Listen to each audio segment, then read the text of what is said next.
Welcome back. We're talking about the governor's proposed budget, which calls for dramatic cuts in services, a realignment of the state-local relationship, and a voter approval of a temporary tax extension and a special June election. In short, there are a lot of issues on the table. We're fortunate to have Senator Michael Rubio, Democrat from Bakersfield, to give us a Democratic perspective on some of these issues. Welcome to the Maddy Report. Thank you, Mark, for having me. You know, let's start with the governor's proposals. First, what are your thoughts on the cuts being proposed? And do you think there are additional cuts that need to be made? Well, first let me say that I think that it's a long time coming that we finally have an adult in Sacramento who's providing cuts and revenues to once and for all solve our budget problem and not kick the can down the road. Because I think that's the problem. And whether you're a Democrat or you're a Republican, we're first and foremost Americans and citizens of this great state. And so we need to solve the budget in a very bipartisan effort. And I think the governor has started with a very good budget proposal. First, it's got a little over $12 billion in cuts. Many of them let's put that in context, too. Sure. This is an $84 billion budget, so $12 billion is quite a cut. Oh, it's significant, particularly when you take into account what's not prescribed by the Constitution to go to education.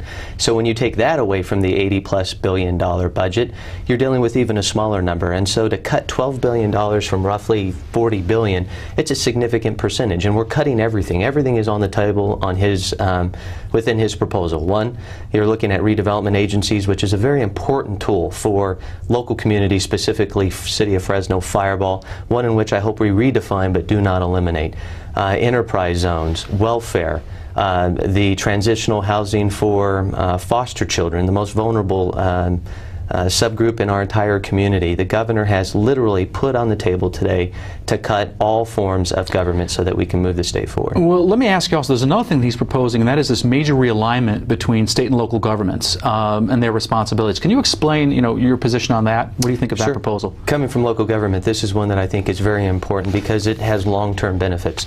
First, he's talking about revenue that would flow through the state and get it to local governments where it belongs, because I'm a firm believer that government works best at the local level. So you think this is going to improve performance? Absolutely. Whenever you get government closest to the people, it performs much better.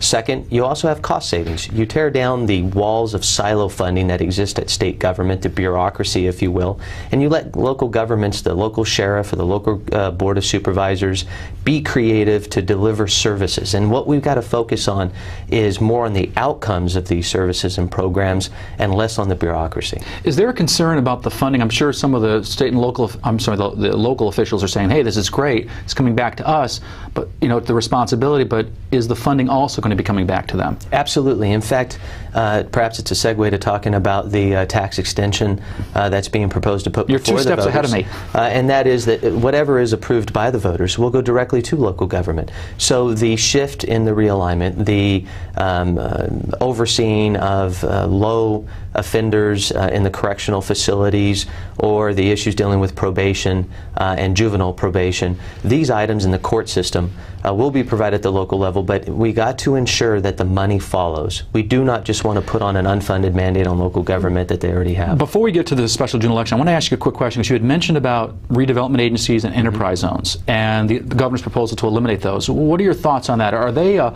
luxury or a necessity?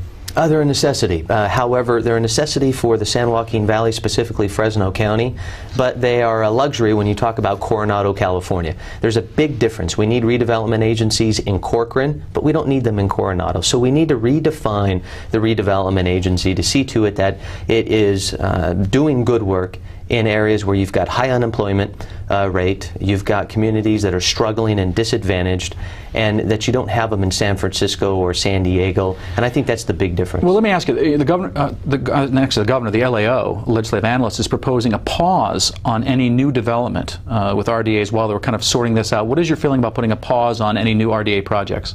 We can't put a pause on development and putting people to work in the San Joaquin Valley. I strongly disagree with the legislative analyst's office. And Mr. Taylor, while he means well, there are many examples of where the RDA model does not serve the state well.